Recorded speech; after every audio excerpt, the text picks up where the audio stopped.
It took me just 18 days to land my very first client as a freelance video editor. Today I'm going to break down the 3 things I did, which most editors aren't doing, that allowed me to land my first client so quickly. And number 3 also allowed me to charge more without even being a better editor. And by the end of this video, you'll know exactly what to do to land your first client as a freelance video editor. So let's jump in. All right, so like I said, I'm going to show you the 3 things that I did that most editors aren't doing, which allowed me to land a client so quickly.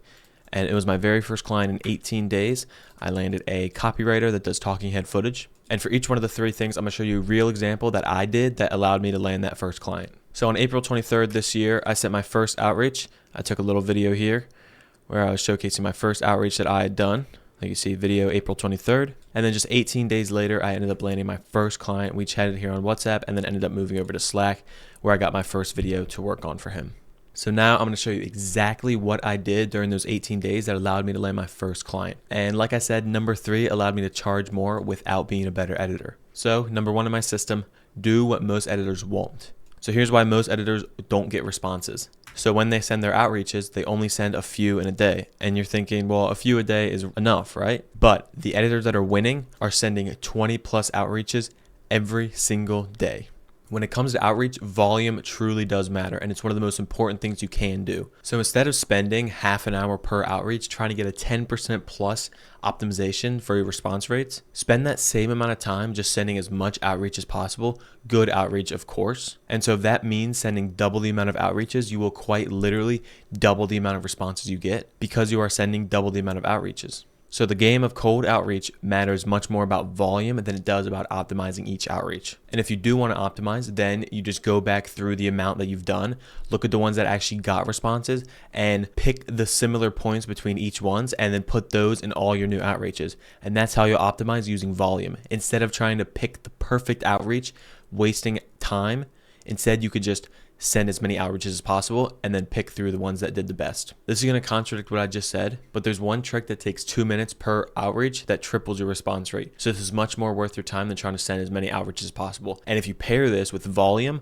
you are going to get a response very, very quickly. So part 2 of my system, take 2 minutes to 3x your response rates. So here's what most editors do in their outreach. They'll send an all text email. For example, here, I saw your YouTube jobs post, so I made you a quick trial edit, and then they'll put a Google Drive link with a trial edit attached. And then they'll say, let me know what you think and if you'd like to work together. So there's no personality behind the email because it's all text, and this gives them no option but to accept or decline. There's no negotiation involved, and level 3 solves this problem. So here's how you take 2 minutes to triple your response rates. Record a 2-minute Loom screen recording going over how editing could improve their content. And if you don't know, Loom is just a screen recording app where you can put your face cam as well. This shows authenticity. It helps you negotiate for level 3, and it literally takes just 2 minutes. In this case, it took 58 seconds. So here's an example of one I did. So right here, I start on their channel, and this is very important because when you send the email, you put the thumbnail so it shows their channel, so they see them in the thumbnail, so they're more likely to click on it. This builds intrigue much better when you start on their channel. So then I go through talking about how I found their channel, and these are the exact kind of videos that I work with, mentioning I'm a video editor as well. And then I go over to one of their recent videos, and then I pick out a point which I think could be improved with editing. And then I explain that I could improve their editing using testimonials from their tutoring business. And then I end the Loom off by suggesting level 3. Which I'm about to show you. So on its own, this could work great, and it really can get you a client in a very short amount of time. However, we can make this even more powerful and be able to charge more without even being a better editor. So finally, let me take you to level 3. So the final part of my system is how to charge more without being a better editor. And it's all about presenting yourself. So here's how most editors present themselves. So over email, when the potential client asks them for a price, they'll stay on the email and give them a flat rate, a single number price, and say something like, let me know if that works for you. Nothing else, no negotiation, no ifs, ands, or buts, just that's it, and nothing else that the potential client can say about that. So when the editor gives their price as a single number, it makes it easy for the prospect to decline, especially if you're trying to charge more. So this makes it pretty much impossible to charge more. So here's how editors land high-paying clients. They get them on a meeting. So in the email, they'll suggest a meeting, and this is exactly what I mentioned at the end of the Loom video here. You'll say something like, if you're interested in what I mentioned in the video, would you be open to a quick call sometime soon? I'm free on this day at either this time or this time. And this is very important.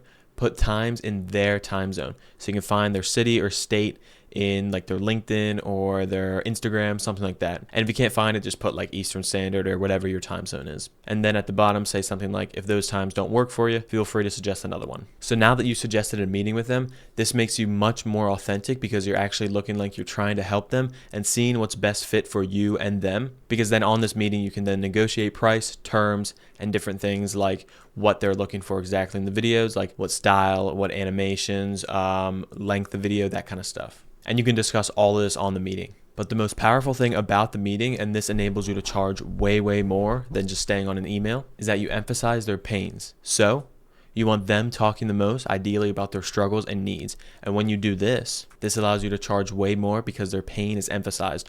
So then your editing will be perceived much more valuable than if you were to just stay on the email and sell your editing like a normal editor without emphasizing what their pain is and what exactly they're looking for with your editing. And these systems, alongside many more, are what our students use inside of our mentorship program, Editing Elite. And for example, this is what allowed Emmanuel to land his first paid client within just 10 days inside of Editing Elite using our systems. And we're raising the price after 100 members, so if you're interested, there's a link in the description below. So now that you know how to land your first freelance video editing client, what exactly do you do on a meeting with a potential client? So if you want to know, I break that down in this video here, the one mistake keeping video editors broke. I'll see you there.